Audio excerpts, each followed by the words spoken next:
جی جناب، بلیسڈ رمضان افطار ٹرانسمیشن میں آپ کو پھر سے خوش آمدید کہتے ہیں۔ ہمارے انتہائی معزز مہمان ڈاکٹر محمد حماد لکھوی صاحب ہمیں جوائن کر چکے ہیں۔ سر آپ کو ویلکم کرتے ہیں۔ السلام علیکم۔ وعلیکم السلام ورحمۃ اللہ۔ سر ونس اگین تشریف آوری کا شکریہ۔ جی آپ کا شکریہ، جزاک اللہ۔ ایک کتاب ہے اور سب سے بڑی کتاب ہے، وہ ناظرین سے متعارف کروا دوں۔ ناظرین، آج جو کتاب آپ سے ہم متعارف کروا رہے ہیں یہ رب العالمین کی کتاب قرآن مجید ہے، اور یہ خاص طور پہ ان لوگوں کے لیے جو بوڑھے ہیں یا جن کی نظر کمزور ہے اور انہیں باریک حروف میں پڑھنا مشکل لگتا ہے، تو ان کے لیے دارالسلام نے یہ جلی حروف میں قرآن پاک پرنٹ کیا ہے، اور یہ آپ اپنے بزرگوں کو لے کر دے سکتے ہیں۔ یہ 16 لائنوں میں؟ یہ سر زیادہ لائنز ہیں اس کی، بلکہ حروف بڑے لائنز کم ہیں، یہ اس کی ترتیب ہے۔ ہم پروگرام میں آج بات کر رہے ہیں سر باہمی اخوت اور رواداری کے حوالے سے، جو قرآن کریم میں اللہ سبحانہ و تعالیٰ نے فرمایا وَلَوْ شَاءَ اللَّهُ لَجَعَلَكُمْ أُمَّةً وَاحِدَةً، اس کا کیا مفہوم ہے؟ بسم اللہ الرحمن الرحیم۔ اس کا مفہوم واضح ہے کہ اگر اللہ چاہتا تو آپ سب کو ایک ہی امت بنا دیتا، تو پھر امتحان کیسے ہوتا؟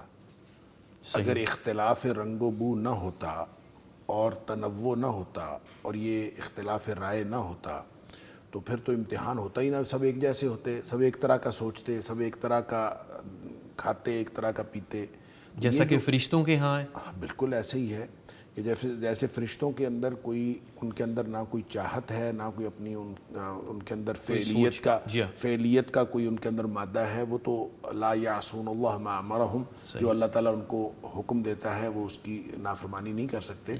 تو یہ اللہ تعالیٰ نے انسان کا جو امتحان رکھا ہے، امتحان کا ایک تقاضا ہوتا ہے، صحیح، اور امتحان کا تقاضا یہ ہے کہ نافرمانی کی گنجائش موجود ہو اور آپ کو امتحان کی تیاری کا موقع بھی ملے، لہٰذا پوری حجت تمام کر کے علم پورا دے کے، علم دینا بھی امتحان کا تقاضا ہے کہ آپ پورا علم دیں، حجت تمام کریں، سارے انبیاء اور رسول آئے۔ اللہ چاہتا تو یہ کر سکتا تھا کہ سب لوگوں کو ایک جیسا بنا دیتا۔ دیکھیں، یہ اللہ تعالیٰ کا اختیار ہے، اور ایک اللہ کا اختیار ہے، ایک اللہ کی سنت۔ صحیح، اللہ کی قدرت اور چیز ہے، اللہ کی سنت اور چیز۔ کو یوں سمجھیں کہ اللہ کی قدرت یہ ہے کہ اللہ چاہے تو مشرق سے سورج نکالے، مغرب سے نکالے، جنوب سے نکالے، شمال سے نکالے۔ آپ یہ کہہ سکتے ہیں اللہ چاہتا تو سورج کو شمال سے نکالتا، جی اس کی مرضی، وہ مالک ہے، یہ اس کا اختیار، جی، لیکن وہ نکالتا نہیں ہے۔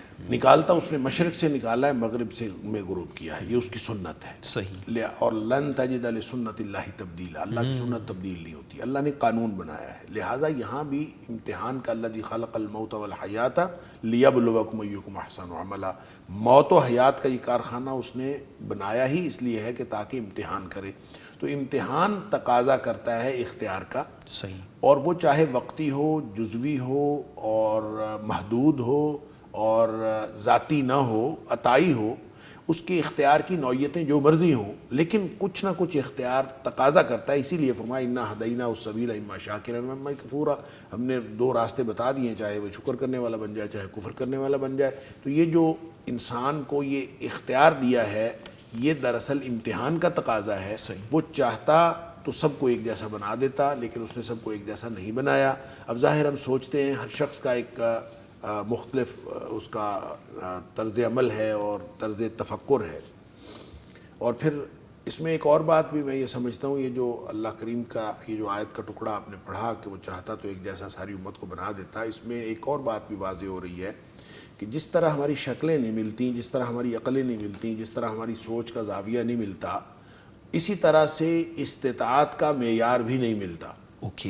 لا یکلف اللہ نفسا الا وسعها، اللہ نے امتحان لینا ہے وسعت اور استطاعت کے مطابق، کیپیسٹیز ڈیفرنٹ ہے۔ لہٰذا جس طرح تنوع ہمارے ظاہری طور پر شکلوں میں اور اختلاف میں، ٹیسٹ میں، مزے میں، ہر چیز میں، اسی طرح کا اختلاف اور تنوع اللہ نے استطاعت میں رکھا ہے۔ ٹھیک ہے، لہٰذا آپ کی استطاعت اور ہے، میری استطاعت اور ہے، ڈاکٹر صاحب کی استطاعت اور ہے، ہر شخص کے امتحان اس کی استطاعت کے مطابق ہے۔ ہم یہ بھی نہیں کر سکتے کہ میں یہ سوچوں کہ ڈاکٹر صاحب یہ اتنا کام کر رہے ہیں، میں بھی اتنا کر رہا ہوں تو میں کامیاب ہو جاؤں گا، یا آپ صاحب اتنا کام کر رہے ہیں میں بھی اتنا کر رہا ہوں، نہیں، میرا اپنا میری استطاعت کے مطابق امتحان ہے، آپ کا اپنی استطاعت کے مطابق. ہر شخص نے خود جو ہے وہ اپنا امتحان اپنی استطاعت کے مطابق دینا ہے اور اسی میں اس نے کامیابی حاصل کرنی، اسی کی جواب دہی اس کے مطابق. ہو سکتا ہے آپ 2 نوافل پڑھ لیں تو آپ کا کام چل جائے اور میں 4 بھی پڑھوں تو میرا کام نہ چلے. یہ اللہ تعالیٰ نے ہر ایک کو استطاعت جتنی دی ہے اس کے مطابق اس کا امتحان لینا ہے، اور یوں اللہ تعالیٰ نے سب کو ایک جیسا نہیں بنایا. صحیح. ڈاکٹر عبدالغفور راشد صاحب، جس طرح ابھی ڈاکٹر صاحب فرما رہے ہیں کہ اللہ نے یہ مزاج، معاملات یہ مختلف بنائے ہیں، سوچ مختلف ہے، انداز مختلف ہیں، تو پھر کیسے بھائی بھائی بن کر رہا جا سکتا ہے جبکہ ان سب میں تو بہت تنوع ہے؟ یہی بات تو ڈاکٹر صاحب نے کی ہے کہ یہ امتحان ہے اور یہی تو اختیار دیا ہے اور یہی اس کو قوت اور استطاعت دی ہے. اور اگر یہ نہ ہوتا تو پھر امتحان کیسا ہوتا؟ صحیح. کہ امتحان یہ بھی ہے کہ انسان اپنی تمنائیں، آرزویں کم کر کے، چھوڑ کے اظہار کا جذبہ پیدا کرے، اپنے بھائی کے لیے وسائل پیدا کرے، اس کو ترجیح دے. تو یہی تبھی تو پھر ایک معاشرہ، بہتر معاشرہ قائم ہوگا، بہتر سماج قائم ہوگا. اور اگر ہر بندہ اپنی غرض پہ لگا رہے، اپنی مرضی پہ لگا رہے اور اپنی آرزو کے پیچھے لگا رہے تو پھر تو نہ کوئی منزل ہوگی، ہر ایک کی اپنی اپنی منزل ہوگی، پھر کوئی نظام نہیں ہوگا. تو جو یہ فرمایا گیا کہ مومن تو وہ ہے جو اپنے لیے بھی وہی پسند کرتا ہے، اپنے بھائی کے لیے بھی وہی پسند کرتا ہے. یقیناً. وقفے سے پہلے ہم اس بات پہ، اس ٹاپک پہ گفتگو کر رہے تھے کہ نبی کریم صلی اللہ علیہ وسلم نے باقاعدہ یہ ماحول پیدا کیا اخوت کا، بھائی چارے کا، لوگوں کو نفرتوں سے نکال کر، کدورتوں سے نکال کر، دوریوں سے نکال کر ان کو یکجا کر دیا. بلکہ ایک مواخات کا بھی حوالہ دیا تھا کہ اسلام کی اس تحریک اسلام کے آغاز میں ہی مدینہ منورہ میں ایک ایسا سلسلہ پیدا کیا مواخات کا کہ پوری دنیا کے لیے میسج کیا کہ اگر ریاست مدینہ بنانے جا رہے ہو، بہتر معاشرہ قائم کرنے جا رہے ہو، بہتر سماج قائم کرنے جا رہے ہو اور ایک مثالی معاشرہ بنا رہے ہو جس کی پوری دنیا مثال دے سکو، تو اس کی بنیاد میں آپ کو اخوت پیدا کرنی ہوگی، اثار پیدا کرنا ہوگا. اپنی زمین دوسرے کے لیے، اپنی جائیداد دوسرے کے لیے، اپنا مکان دوسرے کے لیے، یہ زبانی طور پر تو کی جا سکتی ہے، عملی طور پر مدینہ منورہ میں ممکن ہے. تو ایسی مثالیں اور وہاں کر کے دکھایا گیا. جی ہاں، وہاں بالکل یوں کر کے دکھایا گیا. ڈاکٹر صاحب فرمائیے گا کہ اب آپ نے فرمایا تنوع بھی ہے، اختلاف بھی ہے، تو پھر اس اختلاف کے کچھ آداب بھی تو ہوں گے.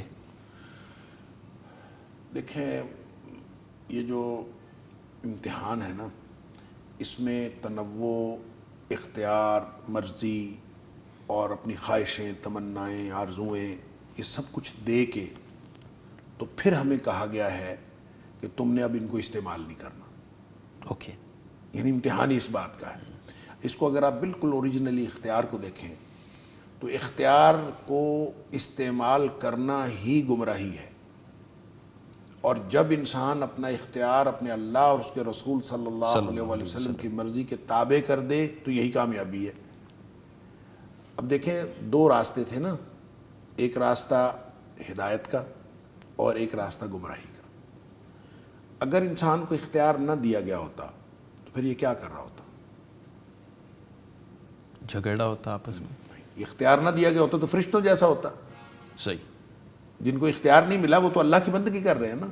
تو اس کا مطلب ہے جس کو اختیار نہیں ملتا وہ تو بندگی کر رہا ہے ہی ساری یہ زمین آسمان ہر چیز غلام ہے اور وہ غلامی کر رہے ہیں. اور اگر انسان کو اختیار دیا ہے تو ایک راستہ اور بڑھایا ہے نا. وہ جو راستہ بڑھایا ہے وہ نافرمانی کا راستہ، انحراف کا راستہ ہے. اور راستہ انحراف کا بڑھایا اور بڑھانے کے بعد کہا یا ایھا الناس اعبدوا ربکم، کہ کائنات کے لوگوں اپنے رب کی بندگی کرو. اب راستہ ایک دیا ہے، اس پر چلنے کو اچھا نہیں سمجھا. بتا دیا کہ اس رستے کے آخر پہ گڑھ ہے، اس کا نام ہے جہنم، اور اس رستے کے آخر پہ ایک باغ ہے، اس کا نام ہے جنت. لہٰذا باقی ساری کائنات جو ہے وہ اللہ کی مرضی سے بغیر اختیار کے وہ وہی کام کر رہی ہے کہ اللہ کی غلامی سے سر منہ انحراف نہیں کر سکتی. انسان کو سر منہ انحراف کرنے کا اختیار دے دیا. صحیح. لیکن اس کو ساتھ یہ کہہ دیا کہ انحراف کرنا نہیں ہے، اگر تو نے کیا تو تو پھنس جائے گا.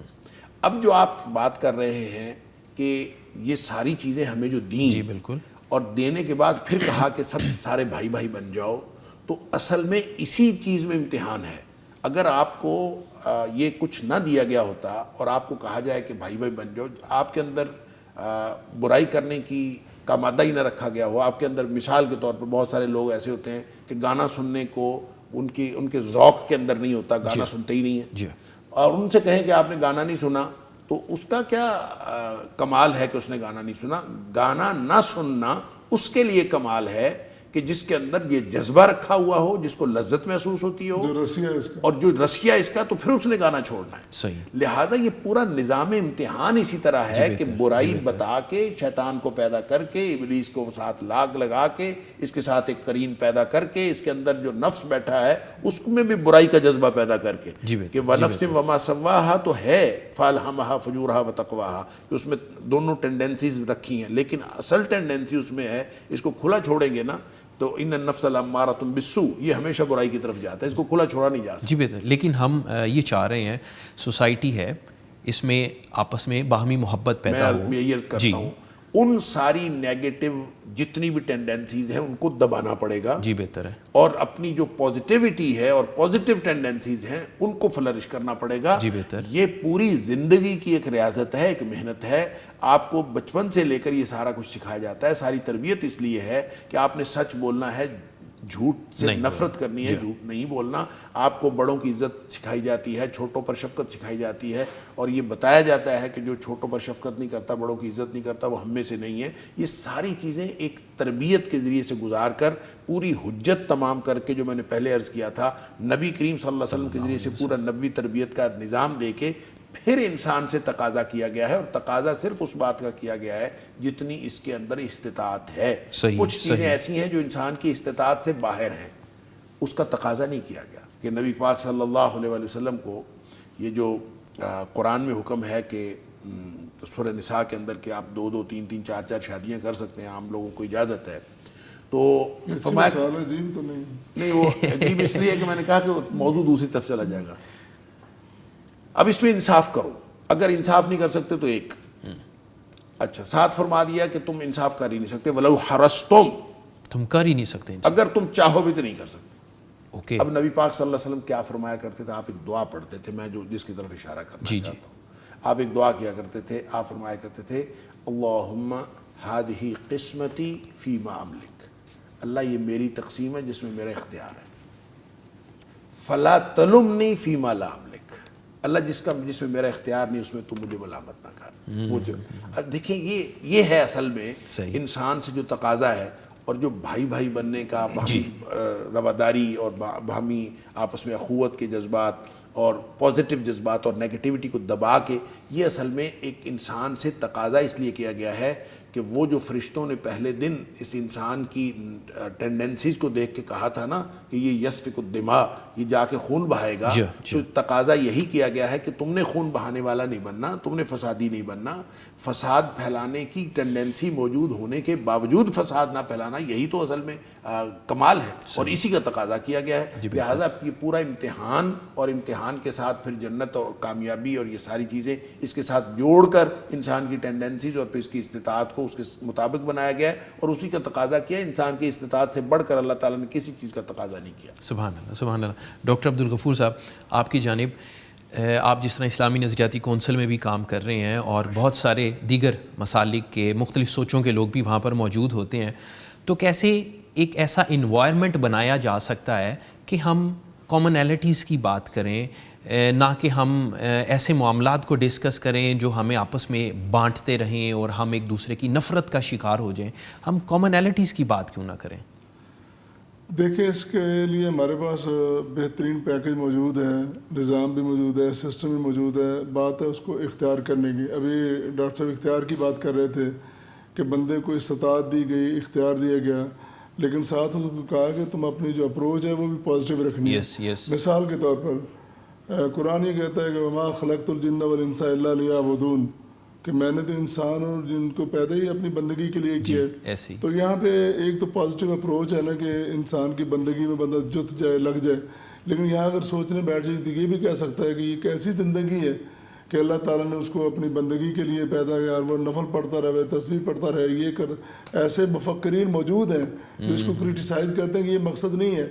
اور اگر یہ مقصد ہوتا تو وہ جو زمین و آسمان مسخر کرتے وہ کس کے لیے تھے؟ کائنات کا نظام کس کے لیے تھا. تو اس میں وہ نیگیٹو اپروچ جا رہی ہے کہ وہ بندگی سے نکال کر اس طرف، حالانکہ جہاں یہ نظام اتارا ہے بندگی کا، یہ اصول اتارا ہے، ساتھ ہی اللہ تعالیٰ نے انبیاء کو بھیجا ہے ان کو ماڈل بنا کر. پہلے انبیاء آتے رہے وہ ماڈل تھے، آخر میں ایک بہترین ماڈل آیا جو پوری کائنات کے لیے اور قیامت تک کے لیے. بے شک بے تو شک. جہاں اس ماڈل نے، اس رسول نے، اس اسوہ نے جب یہ فرمایا کہ وما خلقت الجن والانس الا لیعبدون، بندگی کے لیے پیدا بندگی کے کیا. لیے، پھر بندگی بتائی کہ بندگی صرف نماز نہیں ہے، جی جی. بندگی صرف تسبیح نہیں ہے، انسان کی معاشرتی زندگی وہ بھی بندگی ہے، انسان کی سیاسی زندگی وہ بھی بندگی ہے. مطلب پوری لائف اور سسٹم آف لائف وہ سارا ہی بندگی ہے. وہ سارے معاملات جتنے معاملات ہیں، انسان سیاست کرتا ہے، معاشرت کرتا ہے، کاروبار کرتا ہے. دیکھو اگر دیانتداری کے ساتھ کاروبار کیا جائے، ایسا کاروبار نہیں کہ رمضان آ گیا تو 5 روپے کی چیزیں 500 کی کر دی جائے اور ساتھ کہا جائے کہ جنت بڑی سستی اللہ نے کر دی. بھائی جنت تو سستی کر دی، تم بھی تو کوئی چیز سستی کرو نا. یہ سلسلہ نہیں ہے. پازیٹیو اپروچ یہ ہے کہ تم دیانتداری سے کرو، یہ بندگی ہے. سیاست دیانتداری سے کرو، بندگی ہے. جماعت میں کوئی ذمہ داری ملتی ہے، اپنے کوئی تم کسی عہدے پہ منصب پہ بیٹھتے ہو، اس کو انجام دو، اس کو بروئے کار لو. تو واپس میں پھر اسی بات کی طرف آؤں گا جس طرح آپ نے کہا کہ وہ کیا کریں اس کی باہمی رواداری کے لیے. ہمارے پاس ایک نظام، ایک سسٹم موجود ہے. میں سمجھتا ہوں کہ دیگر مذاہب کو اکٹھا کرنے کے لیے بھی نظام موجود ہے اور مسالے کو اکٹھا کرنے کے لیے بھی نظام موجود، دونوں علیحدہ علیحدہ پوائنٹ ہیں. صحیح. دیگر مذاہب کو ہم نے دعوت دینی ہے تو پھر وہی ہے یا اہل الکتاب تعالوا الی کلمۃ سواء بیننا و بینکم. جی بالکل ایسے ہی. اے اہل کتاب جتنے بھی تم سماوی مذہب رکھنے والے ہو، آ جاؤ میدان میں، ہم ان باتوں پہ اکٹھے ہو جائیں کہ سب کا ایک رب ہے، اس کی بندگی کرتے ہیں اور اس کے ساتھ کسی کو شریک نہیں ٹھہرانا اور کسی بندے کو رب کے مقابلے میں کھڑا نہیں کرنا. یہ 3 اصول ہیں دیگر مذاہب کے لیے. پوری اقوام عالم، پوری دنیا کے لیے ہم یہ میسج اسلام کا دے سکتے ہیں کہ ان باتوں میں ہم اکٹھے ہو سکتے ہیں، یہ ہمارے مشترکات ہیں. اور اگر ہم مسالے کی بات کریں تو مسالے کے لیے ایک بہترین ہمارے لیے ایک طریقہ موجود ہے کہ نبی کریم صلی اللہ علیہ وسلم آخری خطبے میں ارشاد فرما رہے ہیں کہ لوگوں ترکت فیکم امرین لن تضلوا ما تمسکتم بہما کتاب اللہ و سنت رسولہ. میں تمہیں 2 چیزیں دے کے جا رہا ہوں. یعنی پہلے میں موجود تھا، اب میں جا رہا ہوں. جب میں موجود تھا تو فیصلے میں خود کرتا تھا، اب میرے بعد میری سنت فیصلے کرے گی، میری حدیث فیصلے کرے گی.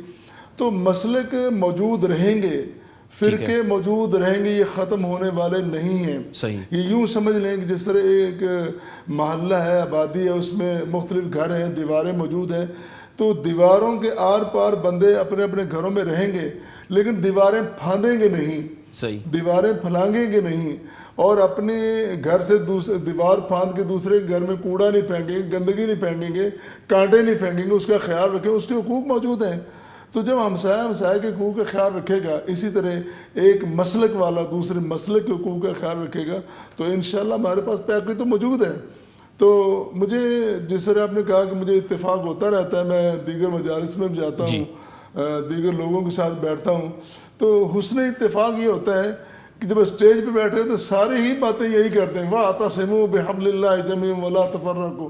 ہر ایک کی زبان پہ ہوتا ہے، یعنی کہ سب چاہتے ہیں کہ اتفاق و اتحاد رہے. کہتے یہ ہیں، پہلی بات یہ کہتے یہ ہیں، پھر کچھ لوگ چاہتے بھی ہیں. سبھی نہیں چاہتے، کہتے سبھی یہ ہیں لیکن چاہتے کچھ ہیں. تو جو کچھ چاہتے ہیں وہ کمزور ہیں، وہ پورے طریقے سے وہ نظام کو بدلنے کی صلاحیت و طاقت نہیں رکھتے. اور اگر کہنے والے سارے اس پہ عمل پیرا ہو جائیں کہ جو بات وہ سٹیج پہ کرتے ہیں، جو بات وہ سب میں بیٹھ کے کرتے ہیں، اپنے گھر جا کے وہی بات کریں، تو انشاءاللہ ایک بہترین معاشرہ قائم ہوگا اور وہ معاشرہ امن والا، سلامتی والا ہوگا. جی بے شک، جی بے شک. ڈاکٹر صاحب اگر ہم اپنے بزرگوں کی جانب دیکھیں، یہاں اپنے اسلاف کو دیکھتے ہیں، تو ان کے ہاں سے ہمیں باہمی محبت، رواداری، اخوت کی کچھ مثالیں بیان فرمائیں تاکہ اس سے ہم لوگوں کو، ہمیں ناظرین کو سمجھنے میں کچھ مدد ملے. دیکھیں بات یہ ہے کہ آپ سب سے بڑی مثال تو نبی اکرم صلی اللہ علیہ وسلم، نبی کریم صلی اللہ علیہ وسلم اس معاشرے میں رہے جو کلچرل اعتبار سے، یعنی ثقافتی اعتبار سے بھی ایک ملٹی کلچرل معاشرہ تھا، اور مذہبی اعتبار سے بھی ایک آپ کہہ لیں کہ وہ ایک ریلیجس معاشرہ، ملٹی ریلیجن معاشرہ تھا. نبی کریم صلی اللہ علیہ وسلم نے اس معاشرے کے اندر رہنے کا جو اسوہ ہے وہ بھی پیش کیا ہے کہ آپ کے سامنے آپ کا بدترین دشمن بھی ہو تو آپ نے اس کے ساتھ کس طرح سے گفتگو کرنی ہے. نبی کریم صلی اللہ علیہ وسلم نے ان کے ساتھ ہمدردی کا اظہار کیا, اور اس طرح سے ہمدردی کا اظہار ان لوگوں کے ساتھ جو آپ کے بالکل دشمن ہیں, ان کے لیے بھی آپ کے دل میں ہمدردی ہو اور تڑپ ہو کہ یہ جہنم میں نہ جائے. فَلَعَلَّكَ بَاخِعٌ نَفْسَكَ عَلَىٰ آثَارِهِمْ أَلَّا يُؤْمِنُونَ. جی کہ یہ جو ہے نا آپ اپنے آپ کو ہلا کر بیٹھیں گے جی جی کہ یہ لوگ جو مومن نہیں ہوتے. نبی پاک صلی اللہ علیہ وسلم اس وجہ سے نبی کریم صلی اللہ علیہ وسلم کو اتنا دکھ ہوتا تھا. جی بہتر. تو مطلب یہ ہے کہ دیکھیں, ایک ہے بڑا دائرہ انسانیت کا, صحیح. اختلاف و تنوع کی دیکھیں بڑے سر موضوعات یہ شروع بات ہو گئے. بریک کے بعد آ کے لے لیتے ہیں, بریک کا وقت ہوا چاہ رہا ہے. مجھے آپ یہیں سے شروع جی کروائیں گے. جی انشاءاللہ یہیں سے شروع کریں گے. ایک چھوٹا سا بریک ہے, بریک کے بعد واپس آتے ہیں اور ڈاکٹر صاحب کی اسی بات سے ہم دوبارہ شروع کرتے ہیں. ایک چھوٹا سا بریک.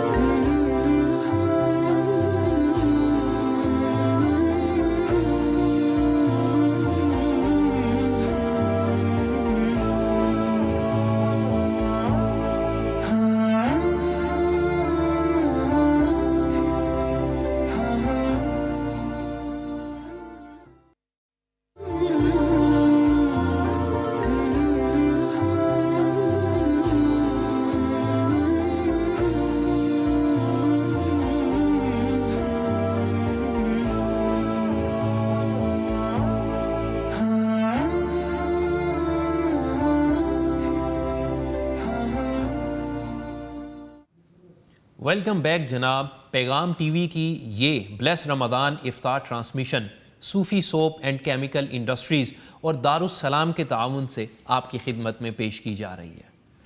ڈاکٹر صاحب بریک سے پہلے ہم بات کر رہے تھے, پلیز آپ وہیں سے دوبارہ ہمیں رہنمائی دیں. اصل میں وہ آپ جو بات کر رہے تھے نا کہ جو اختلاف کے کوئی آداب, کوئی اس کا ایسا کوئی میکنزم بھی ہے. جی دیکھیں پوری دنیا میں اختلاف ہوتا ہے, ہر جگہ پہ اختلاف ہوتا ہے. اختلاف کی دو وجوہات ہوتی ہیں. صحیح. ایک تو تکوینی وجہ ہے کہ اللہ تعالیٰ نے ہر شخص کو ایک جیسا نہیں بنایا. جی بالکل. اور ہر شخص مختلف طرح سے سوچتا ہے تو اختلاف ہوتا ہے. دوسرا یہ ہے کہ پھر کچھ پریکٹیکل نوعیت کے اختلافات ہوتے ہیں کہ مثلاً یہ کہ میں یہاں سے بیٹھ کے آپ کو دیکھ رہا ہوں, مجھے اور طرح کا منظر نظر آ رہا ہے, آپ وہاں سے بیٹھ کے ادھر کو دیکھ رہے ہیں, آپ کو اور طرح کا منظر نظر آ رہا ہے. تو اگر ہم اس کو ڈسکرائب کرنا شروع کر دیں اور اس کی ڈپکشن دیں تو دونوں کا اختلاف ہوگا. جی بالکل, اتفاق ہو ہی نہیں پائے گا کبھی بھی. اتفاق نہیں ہو سکتا. اسی طرح مختلف چیزیں ہیں, یعنی اینگل آف ویژن سے بھی اور مختلف چیزیں. دوسرا اختلاف ہوتا ہے علمی. صحیح. جب آپ ایک ہی علم دو مختلف صلاحیت رکھنے والے پڑھتے ہیں تو اس سے جو انفرنس ہے وہ ڈیفرنٹ ہوتی ہے. تو وہ ڈیفرنٹ ہوتی ہے تو اس سے اختلاف ہو جاتا ہے. لہٰذا یہ پوری دنیا میں یہ صرف مسئلہ یہ دین اسلام کا مسئلہ نہیں ہے یا صرف مذہب کا مسئلہ نہیں ہے, یہ انسانوں کا مسئلہ ہے. یہ انسانوں کا مسئلہ ہے. اور پوری دنیا میں ہر علم میں آپ دیکھیں علم آگے بڑھتا ہی تب ہے جب لوگ اختلاف کرتے ہیں. ہر فلسفی پچھلے فلسفی کی تردید کرتے ہوئے آتا ہے. ہر سائنسدان ایک نئی تھیوری پیش کر کے سائنس کو آگے بڑھاتا ہے. پوری دنیا میں یہ ہو رہا ہے. صحیح. ایک میکنزم ہوتا ہے ان کو کسی ایک جگہ پہ رکھنے کا اور اس اختلاف کو اکوموڈیٹ کرنے کا. سائنس مختلف تھیوریز کو ایک جگہ پہ اکوموڈیٹ کرتی ہے, اس کا ایک میکنزم سائنس والوں نے بنایا ہوتا ہے, ان اصولوں کے تحت چلتے ہیں. اسی طرح مذہب کے بھی کچھ اصول ہیں. سارے مذاہب اپنے اپنے وقت میں, اللہ تعالیٰ قرآن میں کہتا ہے جب تورات آئی تھی اپنے وقت میں وہ بھی اس میں بھی ہدایت تھی, وہ بھی نور تھی. جی بالکل. جب انجیل آئی تھی اس میں بھی ہدایت تھی, وہ بھی نور تھی. اب یہ ایک سلسلہ چلتا ہوا قرآن پہ آ کے, قرآن جو ہے اب یہ فائنل اتھارٹی ہے. وَمُهَيْمِنًا عَلَيْهِ. اب وہ جو میکنزم ہے نا لوگوں کو ایک جگہ پہ اکٹھا کرنے کا اور انٹیگریشن کے پروسیس کو کمپلیٹ کرنے کا, اب یہ میکنزم قرآن کرے گا. یہ مہمن کا مطلب ہے محافظ اور امین اور شاہد. اب یہ اس نے یہ سارا کام مانیٹرنگ اس نے کرنی. لہٰذا جب آپس میں کوئی اختلاف ہوتا ہے تو شریعت نے ایک ایسا شاندار میکنزم دیا ہے کہ یا ایھا الذین آمنوا اطیعوا اللہ واطیعوا الرسول واولی الامر منکم, کہ یہ ایک جو سسٹم تمہارا چلے گا وہ اس طرح سے چلے گا کہ اللہ کی اطاعت کرو, اللہ کے رسول صلی اللہ علیہ وسلم کی اطاعت کرو. جو ڈاکٹر صاحب بتا رہے تھے کہ دو چیزیں میں چھوڑ کر جا رہا ہوں, نبی پاک صلی اللہ علیہ وسلم نے فرما دیا. تیسری اطاعت کرو اپنے جو مختلف امور کے نگران ہیں ان کی بھی اطاعت کرو. ظاہر اختلاف ہوتا ہے اور اختلاف میں آپ کو بالآخر جو باس ہے اس کی طرف جانا پڑتا ہے, کسی بڑے کی بات ماننی پڑتی ہے, آپ کی جو جماعت کا امیر ہے آپ کو اس کی بات ماننی پڑتی ہے, آپ کو جو ادارے کا باس ہے, کمپنی کا جو چیئرمین ہے اس کی بات ماننی پڑتی ہے. یعنی کسی جگہ پہ جا کے اختلاف کو ختم کرنے کا دراصل یہ طریقہ یہ ہے. یہ جو ہیرارکی ہوتی ہے یہ اصل میں اختلافات کو اکوموڈیٹ کرنے کا ایک میکانزم ہوتا ہے, سبحان اللہ, تاکہ یہ چیزیں چلیں. قرآن نے یہ ایک میکانزم دیا ہے کہ اگر آپس میں اختلاف ہو جائے. سر ایک کالر ہیں, ان کو شامل کر لیتے ہیں. جی جناب, کون صاحب ہیں اور کہاں سے بات کر رہے ہیں؟ السلام علیکم ورحمۃ اللہ وبرکاتہ. وعلیکم السلام ورحمۃ اللہ وبرکاتہ. میں ضلع قصور کنگن پور سے بول رہا ہوں, قاری عبد المجید خادم قصوری. جی بسم اللہ, جی بسم اللہ جناب, جی بسم اللہ. ڈاکٹر صاحب آپ کی بہت بڑی نیکی, آپ کی آواز پیغام ٹی وی کے ذریعے پوری دنیا میں جا رہی ہے, اللہ آپ کو جزائے خیر عطا فرمائے. میرا سوال یہ ہے کہ آپ صلی اللہ علیہ وسلم نے میثاق مدینہ کیوں کیا اور اس کے فائد کیا ہیں؟ جی بہتر, جی بہتر, جی بہتر. جی قاری صاحب بہت شکریہ. چلیں اس طرف بھی آتے ہیں. جی اپنی بات مکمل کر لیں. فَإِن تَنَازَعْتُمْ فِي شَيْءٍ فَرُدُّوهُ إِلَى اللَّهِ وَالرَّسُولِ. اگر آپس میں کسی بات میں اختلاف ہو جائے تو آپ نے اختلاف کو ختم کرنے کا طریقہ یہ نہیں ہے کہ آپ کہیں کہ آپ میرے بڑے کی مان لو یا آپ کے بڑے کی مان لو. اس بڑے کی ماننی پڑے گی جس کو اللہ نے بڑا بنایا ہے, جو سب کا بڑا ہے, جو سب کا بڑا ہے. جب اللہ اور اس کے رسول صلی اللہ علیہ وسلم کی بات مانو گے تو پھر اختلاف ختم ہوگا, وگرنہ اختلاف وہ موجود رہے گا, امکان ہے ہی نہیں. آپ یہاں پہ کہیں کہ میں جناب فلاں امام کو ماننے والا ہوں, آپ میرے امام کی بات مان لیں, آپ کسی اور امام کو مانتے ہیں, آپ کسی اور امام کو مانتے ہیں, پھر یہ تو مسئلہ اسی طرح اتفاق ہوگا تو پھر اتفاق ہوگا تو نبی پاک صلی اللہ علیہ وسلم. ایک عالم دین کی میں نے بات سنی, وہ بات کر رہا تھا کہ اختلاف ختم کرنے کا طریقہ یہ ہے کہ جو ایک کھوٹے اور کھرے کو پرکھنے کے لیے ہر شخص کی نگاہ نہیں ہوتی, جوہری کی نگاہ ہوتی ہے. تو جوہری کی نگاہ کو جو ہے وہ فقہ کہتے ہیں. شریعت میں فقہ جو ہے یہ دراصل جوہری کی نگاہ مان لیا, جوہری کی نگاہ ہے. لیکن جوہری نے کسی سے علم حاصل کیا ہے نا. ایک جوہری آپ کا ہے, ایک جوہری میرا ہے, ایک جوہری ان کا ہے. ان سارے جوہریوں کے جو نقطہ ہے نظر ہیں ان کو کیسے اکوموڈیٹ کرنا ہے؟ ان کو اکوموڈیٹ کرنے کا طریقہ یہ کہ ہر عالم, ہر امام یہی کہتا گیا ہے کہ علم وہاں سے لیں جہاں سے ہم نے علم حاصل کیا. لہذا جب وہاں سے علم حاصل ہوگا تو پھر وہ اختلاف وہی ایک نقطہ ہے جہاں پہ جا کے آپ اختلاف کو ختم کر سکتے ہیں, اکوموڈیٹ. یعنی شریعت نے اختلاف کو اکوموڈیٹ کرنے کا میکانزم دیا ہے, سبحان اللہ, اور اس میکانزم کو آپٹ کرنے کی بات ہے. یہ والی بات بھی اسی کو واضح کرتی ہے جو ڈاکٹر صاحب نے کہا کہ ترکت فیکم امرین, میں 2 چیزیں چھوڑ کر جا رہا ہوں. اچھا یہ 2 چیزیں چھوڑ کر جا رہا ہوں, اس کو بھی ذرا طریقے سے 2 طریقے سے دیکھ لیں کہ لن تضلوا ما تمسکتم بہما. 2 چیزیں چھوڑ کے جا رہا ہوں, تم ہرگز گمراہ نہیں ہوگے جب تم ان دونوں چیز چمٹے رہو گے. اور اس کا مفہوم مخالف یہ ہے کہ لازماً گمراہ ہو جاؤ گے جب تم ان 2 چیزوں کو چھوڑ دو گے. صحیح. لہٰذا گمراہی کی اور گمراہی سے بچنا ہے تو پھر انہی 2 چیزوں پہ رہنا ہے. صحیح. دیکھیں اتفاق. جی. اور پھر جو بات انہوں نے کہی, جو سوال قاری صاحب نے سوال کیا کہ میثاق مدینہ, دیکھیں میثاق مدینہ دراصل ایک دفاعی معاہدہ تھا.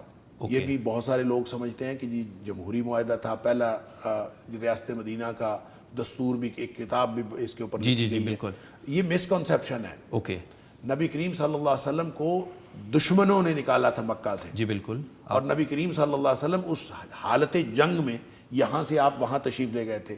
بیعت عقبہ ثانیہ کے اندر آپ نے ان سے, مدینہ والوں سے حلف لیا تھا کہ اگر میں وہاں آ جاؤں تو تم میرے دفاع کے لیے کھڑے ہوگے. اور انہوں نے کہا تھا کہ ہم بالکل آپ کے ساتھ دفاع میں کھڑے ہوں گے.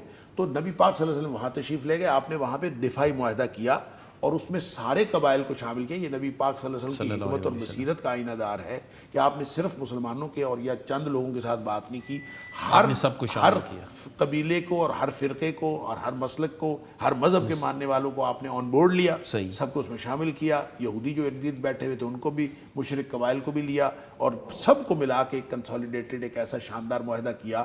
اور اس کا مین فوکس یہ تھا کہ اگر مدینہ کے باہر سے کوئی دشمن آ کے حملہ ور ہوگا تو ہم سارے مل کے مقابلہ کریں گے. لہٰذا یہ ساری چیزیں جب طے ہو گئیں اور اس میں سارے لوگ اپنے فائنانشلی بھی سب سپورٹ کریں گے ایک دوسرے کو, یہ ساری چیزیں طے ہو گئی. صرف ایک بات رہ گئی تھی, اور وہ بات یہ رہ گئی تھی کہ اگر آپس میں, اس میں یہ بھی طے کر لیا گیا کہ یہودی یا جس بھی طبقے کے اپنے باہمی مسائل ہوں گے تو وہ اپنے مسائل خود حل کریں گے.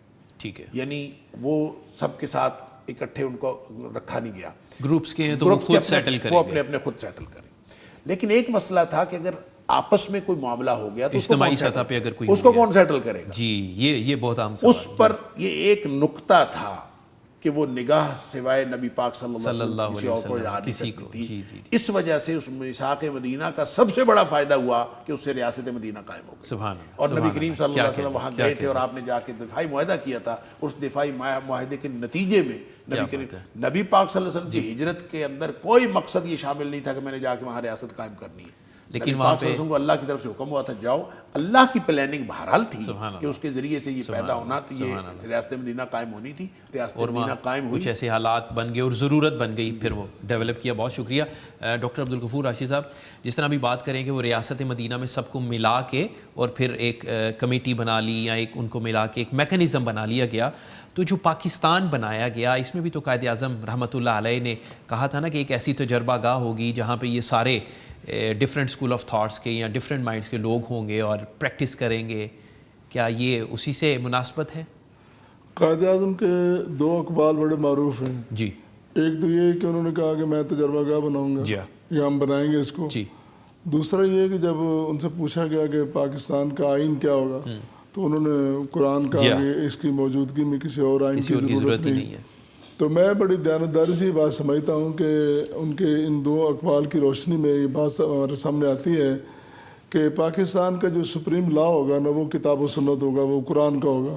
یعنی جو اس وقت ہمارا نظام موجود ہے, قرآن کا نظام, سنت کا نظام ہمارے پاس موجود ہے. تو باقی جو دیگر مذاہب ہیں ان کو بھی رد نہیں کیا گیا, ان کو مطلب ایک سائڈ پہ نہیں رکھا گیا, ان کو بھی جگہ دی گئی. ٹھیک ہے. چنانچہ پاکستان کے اندر جتنی مذہبی مسل کی آزادی ہے پوری دنیا میں کہیں نہیں ہے. بے شک بالکل یہاں پہ پوری آزادی موجود ہے. ہر مذہب ہر مسلک اپنی مرضی سے اور آزادی سے. ایون کہ اگر کوئی ملحد ہے جو خدا کو نہیں مانتا, جو رسول کو نہیں مانتا, اس کو بھی پاکستان میں رہنے کی اجازت ہے اور وہ بھی پورے حقوق کے ساتھ یہاں پہ رہ رہا ہے, بڑے بڑے دھڑلے کے ساتھ رہ رہا ہے. تو یہ بات کہنا کہ یہاں پہ کوئی تعصب ہے, کوئی دکم, ایسی بات تو بالکل نہیں ہے. پوری مذہبی مسل کی یہاں پہ آزادی موجود ہے. اب چونکہ ہم سارے آپس میں رہ رہے ہیں تو ہمیں ایک ایسا ایک میکنزم اختیار کرنا چاہیے.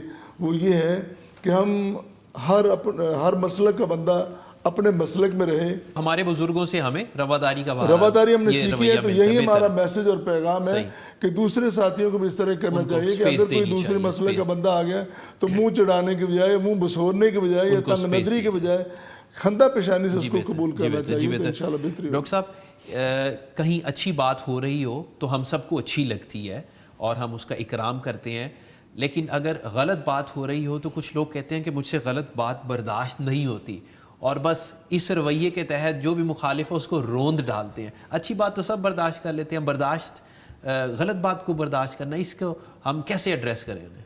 اصل میں بحث و مباحثہ جو ہے نا, آپ نے شروع میں ایک سوال کیا تھا آداب اختلاف کا, تو بات کسی اور طرف چلی گئی, آداب پہ بات ہو نہیں سکی. لیکن جو بحث و مباحثہ ہے نا, اس میں سب سے بنیادی ہمارے ہاں جو غلطی پائی جاتی ہے وہ یہ کہ ہم یہ سمجھتے ہیں کہ اس کا مقصد ہے دوسرے کو منوانا. حالانکہ یہ بالکل غلط بات. صحیح. منوانا تو مقصد ہوتا ہی نہیں ہے, نہ آپ منوا سکتے ہیں, نہ یہ شریعت نے آپ کے ذمے رکھا ہے کہ آپ نے منوانا ہے. وما علینا الا البلاغ وما علیک الا البلاغ. آپ نے پہنچانا ہے, بس پہنچانا ہے, بتانا ہے. آپ کا کام ہے پہنچانا. ہدایت دینا تو نبی کا کام بھی نہیں تھا. سبحان اللہ. نبی اکرم صلی اللہ علیہ وآلہ وسلم کے بارے میں بھی قرآن کہتا ہے کہ انک لا تہدی من احببت ولکن اللہ یہدی من یشاء. سبحان اللہ. اے حبیب صلی اللہ علیہ وسلم, آپ جس کو چاہیں آپ ہدایت نہیں دے سکتے, اللہ جسے چاہتا ہے ہدایت دیتا ہے. تو نبی کریم صلی اللہ علیہ وسلم کوشش کرتے رہے, کہتے رہے, اور ہمیں بھی حکم یہ ہے کہ آپ جس بات کو صحیح سمجھتے ہیں آپ کہہ دیں. آپ دوسرا جس بات کو صحیح سمجھتا ہے وہ آپ کو کہہ دے, کوئی حرج نہیں اس میں. تو کیا حرج ہے اس میں ایک دوسرے کو آپ ویوز ایکسچینج کر لیں, آپ اپنی بات اس کو بتا لیں, وہ آپ کو اپنی بات بتا لیں. کس نے ماننا ہے کس نے نہیں ماننا, جس کے دلائل کے اندر قوت ہوگی وہ تسلیم کروا لے گا, یا خود بخود مانی جائے گی, یا خود بخود مانی جائے گی. اور نہیں بھی مانی جاتی بحث و مباحثے کے بعد بھی آپ اپنے مسلک پر اور اپنے موقف پر قائم رہتے ہیں، دوسرا اپنے موقف پر، تو بھی کوئی حرج نہیں ہے۔ تو ہم نے یہ سمجھ رکھا ہے کہ شاید تبلیغ، دین کی تبلیغ کا مطلب یہ ہے کہ ہم نے اس کو منوانا ہے۔ اس سے پھر تلخیاں پیدا ہوتی ہیں، تلخیاں جو ہیں وہ پھر لڑائی تک اور مخالفت تک چلی جاتی ہیں، پھر انتہا پسندی پیدا ہوتی ہے، پھر عدم برداشت پیدا ہوتی ہے۔ اگر آپ یہ سمجھ لیں کہ ٹھیک ہے، میں نے جو میرے ذمے جو ہے میں نے ٹھیک طرز عمل اختیار کرنا ہے، نمبر 1، اور نمبر 2 اس ٹھیک طرز عمل کو کی تبلیغ، یعنی تواصی بالحق کرنی ہے، ٹھیک ہے، اور تواصی بالحق کرتے وقت اگر کوئی شخص مانے یا نہ مانے، مجھے تواصی بالصبر بھی کرنی ہے۔ تو اس طرح سے اگر انسان چلے گا تو میرا خیال ہے کوئی حالات ٹھیک ہونے میں کوئی مسئلہ نہیں ہے۔ زبردست۔ ایک کالر ہیں، ان کو شامل کر لیتے ہیں۔ جی کون صاحب؟ آپ کو لگتا ہے آواز آ رہی ہے؟ جی السلام علیکم ورحمۃ اللہ۔ وعلیکم السلام، کون صاحب کہاں سے؟ جی میرا نام بابر خورشید ہے اور میں اس ٹائم لاہور سے بات کر رہا ہوں، لاہور سے میرا تعلق ہے۔ جی بسم اللہ فرمائیے۔ جی میں جس شعبے سے تعلق رکھتا ہوں میں ایک سماجی کارکن ہوں لاہور میں، گلشن آبی میں، بابر خورشید۔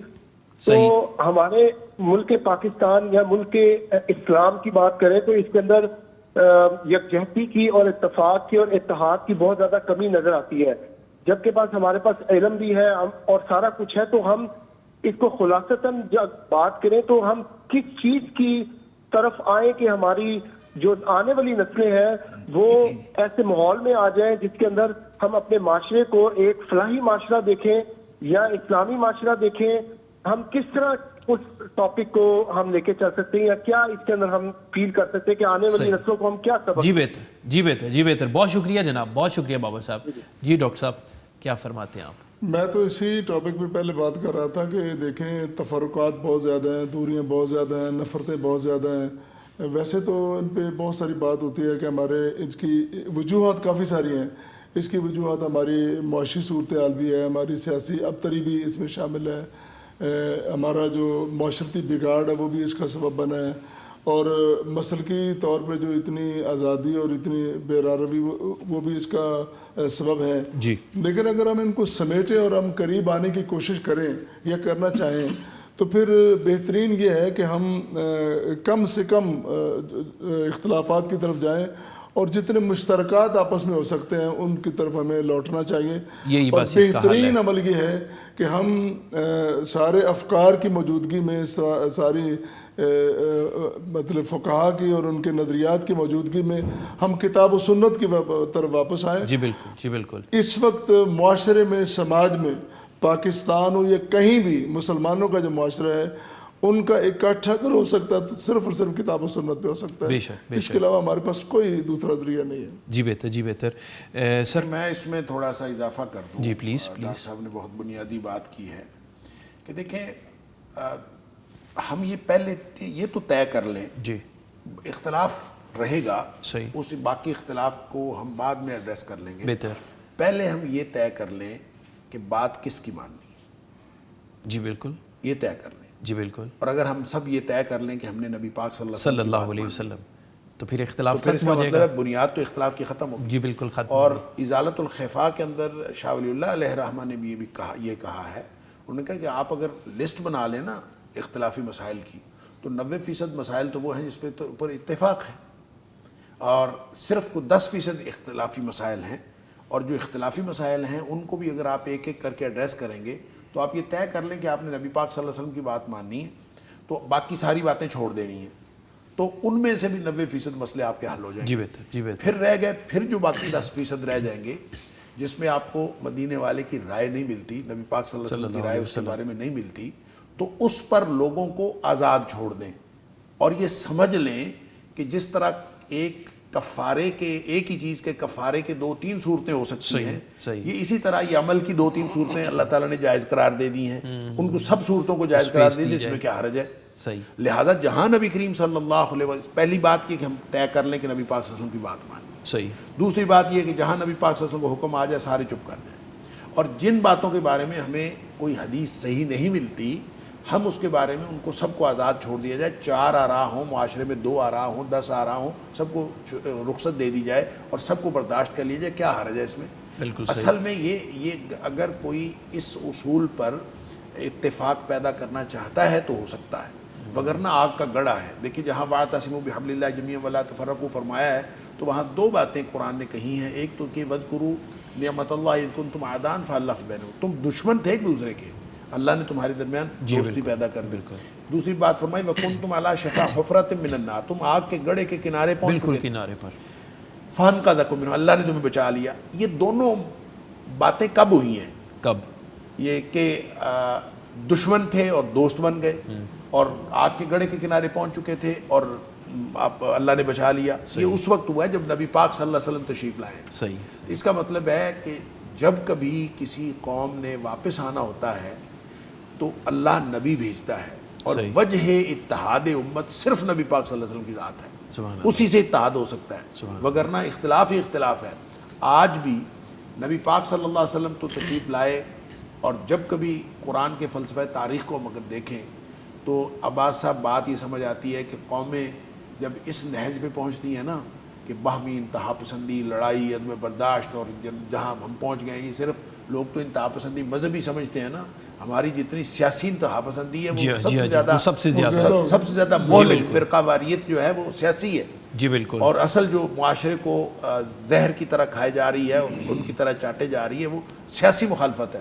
بہرحال کہنے کی بات یہ ہے کہ جس معاشرے کے اندر یہ صورتحال اختلاف اور عدم برداشت کی اس تک پہنچ جائے تو اس کے زیادہ دیر وہ نہیں چلتا معاشرہ. قرآن یہ کہتا ہے کہ اس کی دو میں سے ایک نتیجہ ضرور نکلتا ہے, یا تو وہ قومیں تباہ و برباد ہو جاتی ہیں, اللہ ان کی جگہ نئی قوم لے آتا, جی بہتر, یا پھر ان کی واپسی ہو جاتی ہے. جی بہتر, ٹھیک ہے. اچھا, جن کی واپسی ہوتی ہے جی تب پہلے تو نبی آ جایا کرتے تھے واپسی کے لیے, اب تو نبی بھی نہیں آنا. اب کام کس کا ہے؟ اب امتیوں کا کام ہے. صحیح. امتی کون ہے؟ میں اور آپ, ہم سب امتی ہیں, ہماری ذمہ داری. لہٰذا ہم اگر آج یہ سوچ لیں کہ ہم تین لوگ بیٹھے ہوئے ہیں, کیا ہم تین لوگ اتحاد اتفاق کی طرف کام کر رہے ہیں؟ ہم اصلاح کی کوشش کر رہے ہیں؟ اگر ہم اصلاح کی کوشش کر رہے ہیں تو امید رکھیں کہ انشاءاللہ ہماری واپسی ہو جائے انشاءاللہ. جی زبردست. اور اللہ تعالیٰ نے قرآن میں فرمایا ہے کہ وما کان ربک لیہلک القری بظلم واہلھا مصلحون, تیرا رب ایسا نہیں ہے کہ وہ ظلم کے ساتھ کسی بستی کو تباہ و برباد کر دے اس حال میں کہ اس بستی کے لوگ اصلاح کرنے والے. لہٰذا اگر اصلاح کا عمل جاری ہے تو پھر انشاءاللہ بہتری کی امید ہے, بہتری کی امید ہے. جی بہت شکریہ. افطار کا وقت بھی قریب ہے اور ہماری ٹرانسمیشن کا وقت بھی اپنے اس اختتام کی جانب جا رہا ہے. میں درخواست کروں گا, قبولیت دعا کا وقت ہے, ڈاکٹر صاحب آپ دعا فرما دیں. ویسے ڈاکٹر صاحب آئے ہیں آج دعا, اچھا میری درخواست ہے. چلیں ڈاکٹر صاحب کی درخواست ہے. نہیں آپ نے کرنا, میں تو روزانہ کرواتا ہوں, میرے مخدوم ہے, آپ نے کرنا. ڈاکٹر صاحب میں تو روزانہ کرواتا ہوں. چلیں ڈاکٹر صاحب آپ فرما دیں پلیز, جزاک اللہ. یا رب لک الحمد, یا رب لک الحمد کما ينبغي لجلال وجهك ولعظیم سلطانك. یا رب لک الحمد کما ينبغي لجلال وجهك ولعظیم سلطانك. اللهم صل على محمد وعلى آل محمد كما صليت على إبراهيم وعلى آل إبراهيم إنك حميد مجيد. اللهم بارك على محمد وعلى آل محمد كما باركت على إبراهيم وعلى آل إبراهيم إنك حميد مجيد. ربنا آتنا في الدنيا حسنة وفي الآخرة حسنة وقنا عذاب النار. اللهم أحسن عاقبتنا في الأمور كلها وأجرنا من خزي الدنيا وعذاب الآخرة. اللهم أجرنا من خزي الدنيا وعذاب الآخرة. اللهم رحمتك نرجو فلا تكلنا إلى أنفسنا طرفة عين وأصلح لنا شأننا كله لا إله إلا أنت ولا إله غيرك. يا حي يا قيوم برحمتك نستغيث.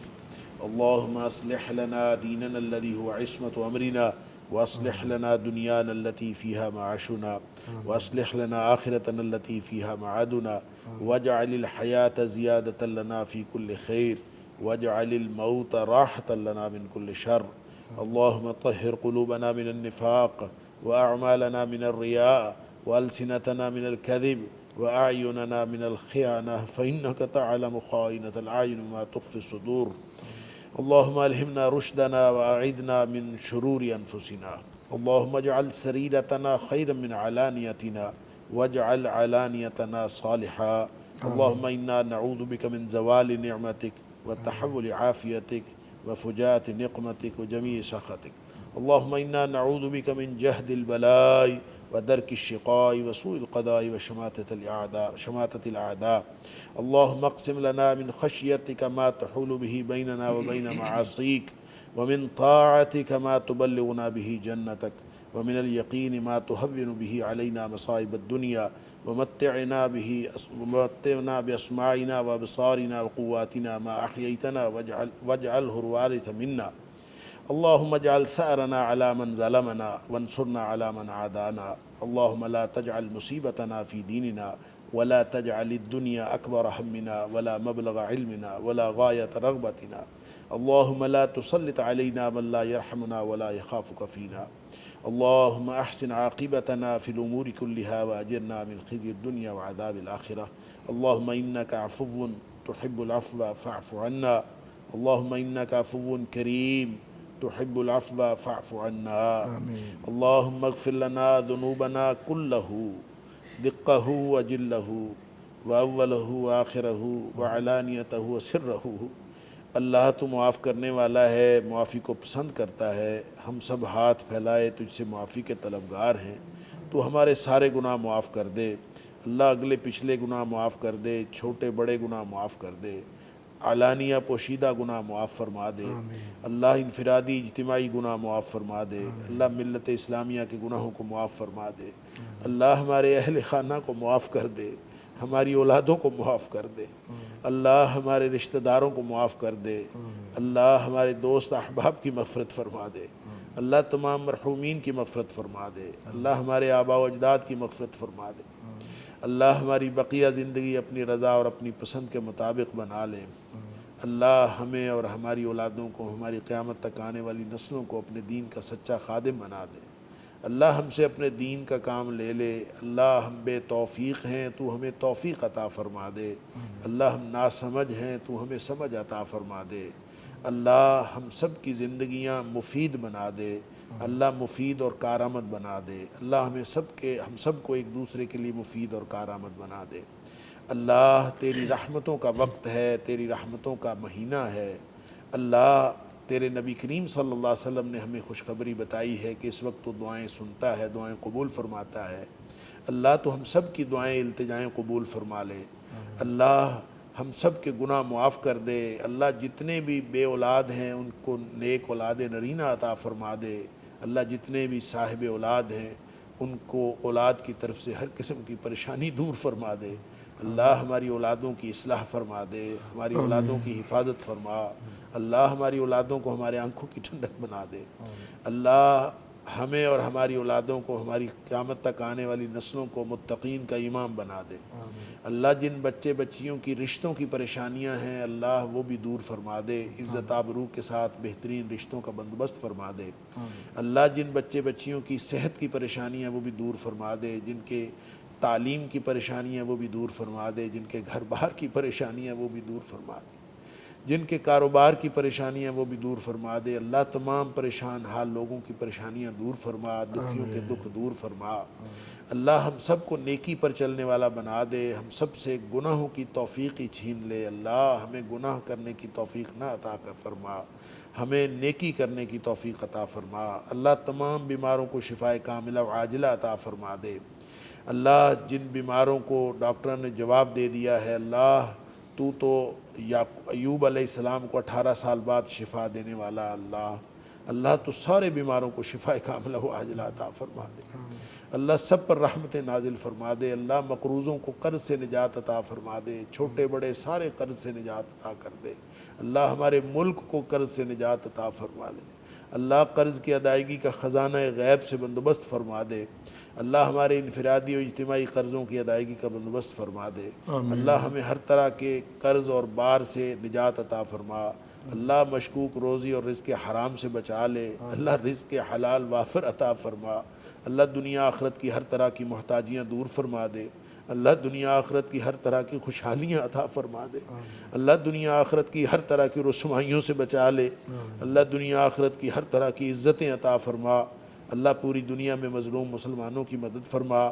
بلاد اسلامیہ کی حفاظت فرما، اللہ ملک پاکستان کی حفاظت فرما، اللہ اسلام اور مسلمانوں کے دشمنوں کو نیست و نابود فرما، اللہ ہم سب کو ایک ملت بننے کی توفیق عطا فرما، اللہ ہمارے باہمی اختلافات دور کر کے اللہ ہم سب کو ایک دوسرے کے ساتھ پیار اور محبت کے ساتھ رہنے کی توفیق عطا فرما، اللہ ہماری دشمنیاں ختم فرما دے، اللہ ہماری نفرتیں ختم فرما دے، ہمارے دلوں میں ایک دوسرے کی محبت پیدا فرما دے، اللہ ہمارے دلوں کو نور ایمان سے بھر دے، ایک دوسرے کی محبت سے بھر دے، اللہ ہم سب کو ایک ملت بننے کی توفیق عطا فرما، اللہ ہماری دنیا بھی بہترین کر دے، ہماری آخرت بھی بہترین کر دے، اللہ ہم سب کو جنت الفردوس کے اندر نبی اکرم صلی اللہ علیہ وسلم کی ہمسائیگی میں اکٹھا فرما دے۔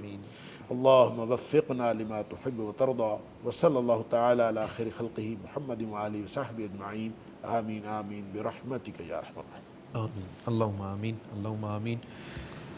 ڈاکٹر صاحب آپ دعا فرماتے ہیں، واللہ اندر ایسے ایک فیل سی آتی ہے، اور اللہ کریم سے یہ التجا کہ اللہ ان تمام دعاؤں کو قبول فرمائے، پورے پاکستان کے لیے، سب پاکستانیوں کے لیے، پیغام ٹی وی کے لیے، اللہم آمین۔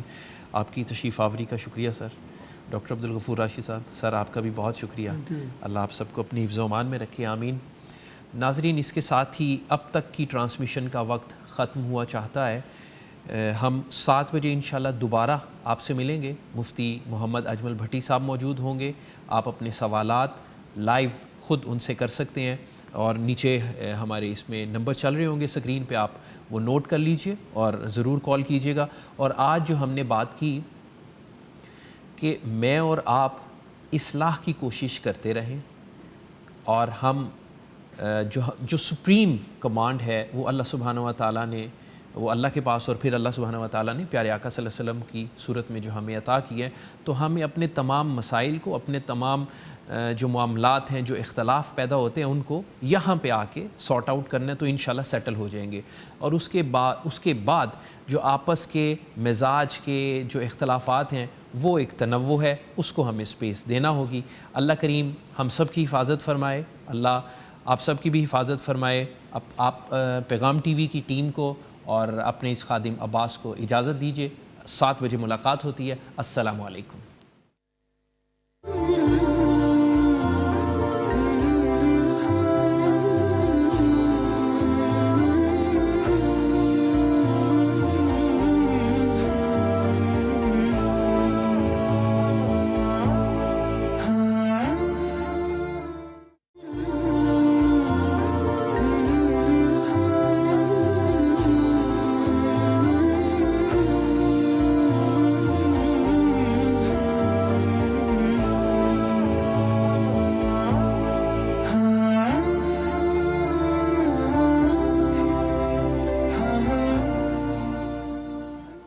بسم اللہ والحمد للہ، السلام علیکم ورحمۃ اللہ۔ پیغام ٹی وی کی لائیو بلیس رمضان افطار ٹرانسمیشن میں آپ کا میزبان محمد عباس چغتائی آپ کو خوش آمدید کہتا ہے۔ محبت، امن، اخوت، رواداری۔ ناظرین، اللہ سبحانہ و تعالیٰ نے یہ صفات انسانوں کے اندر ودیعت کر رکھی ہیں۔ یہی وجہ ہے کہ والدین اپنے بچوں سے، بچے اپنے والدین سے محبت کرتے ہیں، بہن بھائی، دوست احباب، رشتہ دار، وہ ایک دوسرے سے محبت کرتے ہیں۔ اسلامی معاشرے کی تو بنیاد ہی انما المؤمنون اخوۃ پر ہے، سبحان اللہ۔ لیکن دوسری جانب ہمیں کچھ تنوع بھی نظر آتا ہے۔ ایک ہی والدین کے 2 بچوں کے مزاج اور عادات ایک دوسرے سے مختلف ہوتے ہیں۔ کہیں انسان گھورے رنگ کے ہیں، کہیں کالے رنگ کے ہیں۔ زبانوں میں بھی کس قدر تنوع موجود ہے۔ زمین کی بات کریں تو کہیں بلند پہاڑ ہیں اور کہیں گہری کھائیاں ہیں، کہیں شدت کی گرمی ہے تو کہیں برف ہے، سبحان اللہ۔ اللہ سبحانہ و تعالیٰ نے اپنی زمین پر، اپنی اس کائنات میں ایک تنوع رکھا ہے۔ یہی وجہ ہے کہ اس خوبصورت کائنات میں ہمیں ڈھیروں رنگ نظر آتے ہیں۔ ہمارا آج کا موضوع بھی باہمی اخوت اور رواداری ہے کہ اس قدر تنوع کی موجودگی میں باہمی رواداری کو کیسے قائم رکھا جائے، اور وہ کیا ایلیمنٹس ہیں جو ہمارے معاشرے میں عدم برداشت کو ہوا دے رہے ہیں۔ آج انشاءاللہ ہم اس موضوع پر بات کریں گے۔ اس وقت اسٹوڈیوز میں میرے ساتھ موجود ہیں جناب قاری عارف بشیر صاحب، آپ قاری القرآن ہیں اور آپ سے ہم تلاوت کلام پاک سنیں گے۔ قاری صاحب آپ کو وارم ویلکم، السلام علیکم۔ وعلیکم السلام۔ آپ کی تشریف آوری کا شکریہ۔ ناظرین، ہمارے اس نشست کے دوسرے بہت ہی خوبصورت مہمان معروف مذہبی اسکالر ہیں، ممبر اسلامی نظریاتی کونسل ہیں، جناب ڈاکٹر عبدالغفور راشد صاحب۔ سر آپ کو بھی خوش آمدید کہتے ہیں، السلام علیکم۔ وعلیکم السلام، تھینک یو۔ تلاوت کلام پاک سے انشاءاللہ اس خوبصورت ٹرانسمیشن کا ہم آغاز کرتے ہیں۔ پلیز آپ تلاوت کلام پاک فرمائیں قاری صاحب۔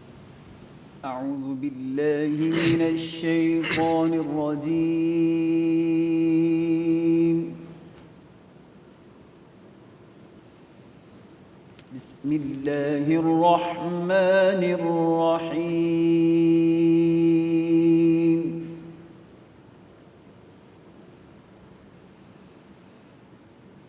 یا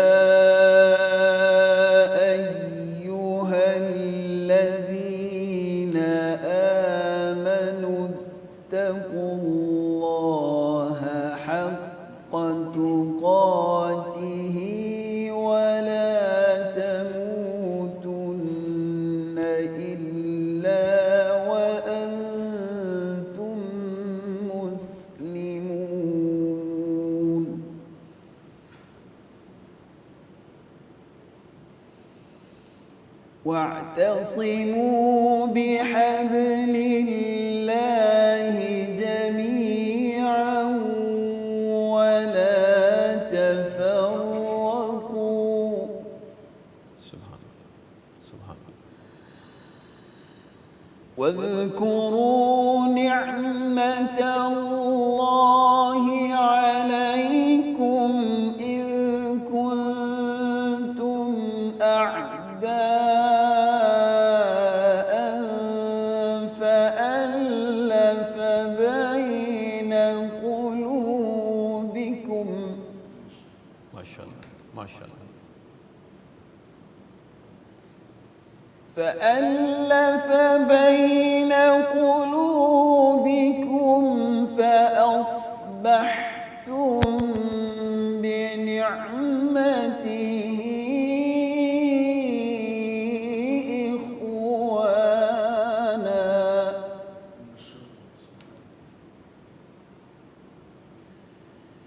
وكنتم على شفا حفرة من النار فأنقذكم منها۔ ماشاء اللہ، ماشاء اللہ۔ كذلك يبين الله لكم آياته لعلكم تهتدون۔ سبحان اللہ، سبحان اللہ، ماشاء اللہ، ماشاء اللہ۔ وَلْتَكُن مِّنكُمْ أُمَّةٌ يَدْعُونَ إِلَى الْخَيْرِ وَيَأْمُرُونَ بِالْمَعْرُوفِ وَيَنْهَوْنَ عَنِ الْمُنكَرِ ماشاء اللہ، ماشاء اللہ، ماشاء اللہ۔ وَأُولَئِكَ هُمُ الْمُفْلِحُونَ۔ ماشاء اللہ، ماشاء اللہ، ماشاء اللہ۔ وَلَا تَكُونُوا كَالَّذِينَ تَفَرَّقُوا وَاخْتَلَفُوا مِن بَعْدِ مَا جَاءَهُمُ الْبَيِّنَاتُ ماشاء اللہ، ماشاء اللہ۔ وَأُولَئِكَ لَهُمْ عَذَابٌ عَظِيمٌ۔ ماشاء اللہ، ماشاء اللہ، ماشاء اللہ۔ يَوْمَ تَبْيَضُّ وُجُوهٌ وَتَسْوَدُّ وُجُوهٌ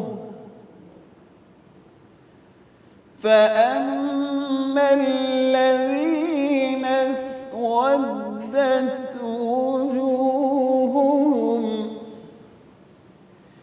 أكفرتم بعد إيمانكم فذوقوا العذاب بما كنتم تكفرون. ما شاء الله ما شاء الله. وأما الذين ابيضت وجوههم ففي رحمة الله هم فيها خالدون. ما شاء الله. تلك آيات الله نتلوها عليك بالحق وما الله يريد ظلما للعالمين. صدق الله العظيم. ماشاء اللہ صدق اللہ العظیم. اللہم زدہم فزد. ماشاء اللہ ماشاء اللہ. قاری صاحب اللہ کریم آپ کو بہترین جزا عطا فرمائے، اور آپ کا اور قرآن کا جو یہ تعلق رب تعالیٰ نے بنایا ہے، یہ اللہ آپ کی آخری سانس تک یہ تعلق قائم رہے. آمین آمین. ڈاکٹر عبدالغفور راشد صاحب، سر رمضان المبارک ہے اور کیسا چل رہا ہے؟ ماشاءاللہ. اچھا. بسم اللہ الرحمن الرحیم. بہت شکریہ آپ نے موقع دیا ہے کچھ گفتگو کرنے کا. پہلی بات تو آپ ماشاءاللہ جچ رہے ہیں، ٹائی بہت اچھی لگ سبحان رہی ہے. اللہ سبحان اللہ. آپ خود اتنے پیارے ہیں اور حسن تو آنکھوں میں ہوتا ہے. رمضان تو یقیناً اللہ کی رحمت ہے، برکت ہے، مغفرت کا ایام ہے، اور یہ تو سعادت گھڑی جس کو نصیب ہو جائیں سبحان اللہ. اس کو اللہ کا شکر ادا کرنا چاہیے. کیا کہنے. ہم تو ہر دم اپنی گفتگو میں، تقریروں میں، واعظوں میں یہی بات کرتے ہیں کہ زندگی کی کوئی خبر نہیں، کوئی پتہ نہیں کب زندگی کا آخری موڑ آ جائے. جتنے لمحات میسر ہیں وہ اللہ تعالیٰ کی طرف سے غنیمت ہیں اور بڑی اس کی عطا ہے.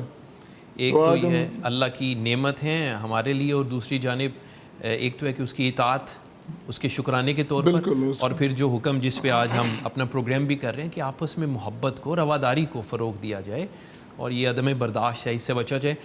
سر فرمائیے گا، جو قرآن کریم میں اللہ سبحانہ و تعالیٰ نے فرمایا انما المؤمنون اخوہ، کہ مومنین ایمان والے تو آپس میں بھائی ہیں، کیا مفہوم ہے اس بات کا؟ اس مفہوم کو سمجھنے سے پہلے ہمیں وہ منظر دیکھنا چاہیے جس منظر میں نبی کریم صلی اللہ علیہ وسلم تشریف لائے. اس قوم میں، اس قبیلے میں، اس علاقے میں حالت یہ تھی کہ دنیا کا ہر عیب وہاں پایا جاتا تھا اور ہر قسم کی نفرت پائی جاتی تھی. ایون کہ رشتوں کی بھی کوئی قدر نہیں تھی. صحیح. سب سے قیمتی رشتہ ہوتا ہے باپ بیٹی کا. جی. تو بیٹی کی اتنی ناقدری تھی معاشرے میں، جی. اور والدہ کی، بیگم کی، بیوی کا تو پوچھیے کچھ نہ کہ کیا اس کا کتنا برا حال تھا معاشرے میں. تو ان تمام رشتوں کی ناقدری کے وقت اور ایسی صورتحال میں اللہ کے پاک پیغمبر جناب محمد مصطفیٰ صلی اللہ علیہ وسلم تشریف لائے، اور آپ نے پھر جو تعلیمات دیں ان تعلیمات نے لوگوں کی نفرتیں ختم کیں، کدورتیں ختم کیں، دوریاں ختم کیں. وہ جو آپس میں بٹے ہوئے تھے، چھوٹی چھوٹی بات پہ جھگڑتے تھے، پانی پلانے پہ جھگڑ پڑتے. دسترخوان پہ بیٹھے ہیں تو کسی نے ایک لقمہ پہلے لگایا، دوسرے نے اس بات پہ جھگڑ پڑے. کوئی وجہ بھی نہیں ہوتی تھی لڑائی کی. تو بے بنیاد، بے بات کے لڑنا، تو ایسی معاشرت میں، ایسے سماج میں وہ ایک نظم نبی کریم صلی اللہ علیہ وسلم نے ایسی بنیاد رکھی ہے. جی ہاں، کہ وہ گھوڑا آگے بڑھانے پر جھگڑا، گھوڑے کو پانی پلانے پر جھگڑا، تو مطلب یہ کیفیت وہاں پر ایسی وہاں پہ اخوت قائم کی، اور وہ ایک مثالی اخوت ہے آج تک. بلکہ اس سے پہلے نہ بعد میں تاریخ انسانی میں ایسی کوئی دوسری مثال نہیں ملتی جو اخوت کی مثال نبی کریم صلی اللہ علیہ وسلم نے پیدا کی ہے. تو پھر وہاں آپ نے دیکھا ہے کہ اس اخوت کے بعد ایک ہی سب میں کھڑے ہو گئے، محمود و ایاز نہ کوئی بندہ رہا نہ بندہ نواز. امیر بھی کھڑے ہیں، غریب بھی کھڑے ہیں، غنی بھی کھڑے ہیں، فقیر بھی کھڑے ہیں، سارے ایک محفل میں بیٹھے ہیں. ایون کہ بعد میں دوسری جگہ سے آنے والا جو بندہ ہے اس کو پہچاننا مشکل ہے ان میں سردار کون ہے اور ان میں پیچھے لگنے والا کون ہے، غریب کون آپس ہے، میں اتنا بھائی چارے سے بیٹھے اتنا ہیں، بھائی چارہ۔ کیا بات ہے۔ تو وہ صرف ان کی مجلسوں میں نہیں یا تقریر پہ اسٹیج پہ نہیں تھا، ان عملی طور پر نظر آتا تھا، ان کے گھروں میں، ان کے خاندانوں میں، ان کے رسم و رواج میں نظر آتا تھا، ان کے ملن میں اور ان کے چلن میں نظر آتا تھا۔ تو دوسری قومیں دیکھتی تھی کہ ان کو ہو کیا گیا، یہ تو وہ قوم تھی جو سب سے پیچھے تھی، ستی قوم اور گری ہوئی قوم، اب یہ اچانک ہی اٹھ کھڑی ہوئی ہے اور قوموں میں یہ عروج پا رہی ہے اور راج کر رہی ہے، رول کر رہی ہے۔ تو اس کی بنیادی وجہ یہی ہے کہ مدینہ منورہ میں جا کر نبی کریم صلی اللہ علیہ وسلم نے سب سے پہلے جو مواخات کی ہے، یعنی اخوت سے، اس دین کی بنیاد ہی اخوت پہ رکھی گئی ہے، اسلام کی بنیاد ہی اخوت پہ ہے، اس تحریک کی بنیاد ہی اخوت پہ ہے کہ پہلے تو اظہار دو نا، اظہار کرو، قربانی دو۔ کیا کہ تم اپنی چیزیں دوسرے کے لیے شیئر بھی کر سکتے ہو، کہ اپنے جذبات سے ہٹ کے بھی کوئی بات کر سکتے ہو، کہ تمناؤں پہ، آرزوؤں پہ کوئی قابو بھی پا سکتے ہو۔ اگر تم نے پا لیا تو پھر دنیا میں تم راج کرو گے، اور یقیناً ایسا ہوا۔ بے شک، تو میں سمجھتا ہوں یہ جو نبی اکرم صلی اللہ علیہ وسلم کا فرمان ہے نا کہ انما المؤمنون اخوہ، جی، اس کی بنیاد یہ ہے کہ پہلے اس کی دیواریں بلند کیں اور اس کے لیے ایک ماحول بنایا، پھر لوگوں کو اس میں رچا بسا دیا، اور پھر ایک مثالی معاشرہ قائم ہو گیا۔ سبحان اللہ، سبحان اللہ، کیا بات ہے۔ اور جس طرح قاری صاحب نے قرات کی اور جن آیات کا انتخاب کیا، تو اس میں بھی یہ ہے نا فَأَصْبَحْتُمْ بِنِعْمَتِهِ إِخْوَانًا، یہی نشاندہی ہے کہ تم اپنی طرف دیکھو، تم تھے کہاں، تم تو تباہی میں گھرے ہوئے تھے، اور اس گڑھے کے جو تباہی کا گڑھا ہے، بربادی کا، اس کے کنارے پہ کھڑے تھے، تو یوں پکڑ کے نبی کریم صلی اللہ علیہ وسلم اپنی تعلیمات کے ساتھ میں وہاں سے واپس لے آئے۔ تو یہ آیات بھی وہی اشارہ کر رہی تھیں، اور جو میں نے چند باتیں کی ہیں وہ بھی یہی ہیں کہ قرآن نے، سنت نبوی نے، حدیث نبوی نے، تعلیمات نبوی نے لوگوں کو کار مذلت سے نکالا، ان سطحی گہرائیوں سے نکالا، ان بربادیوں کی وادیوں سے نکالا، اور بڑے بڑے جناب محلات میں بسا دیا، جو امن کے محلات ہیں، سلامتی کے محلات ہیں، اور جو راج کرنے والی باتیں ہیں، جو عروج پانے والی باتیں ہیں، ان میں لا کے بسا دیا۔ جی بہتر، جی بہتر۔ ایک چھوٹا سا بریک لینا ہے۔ قاری صاحب، قاری عارف بشیر صاحب، آپ کا بہت شکریہ، آپ نے وقت دیا، جزاکم اللہ خیر، اللہ آپ کو حفظ و امان میں رکھے۔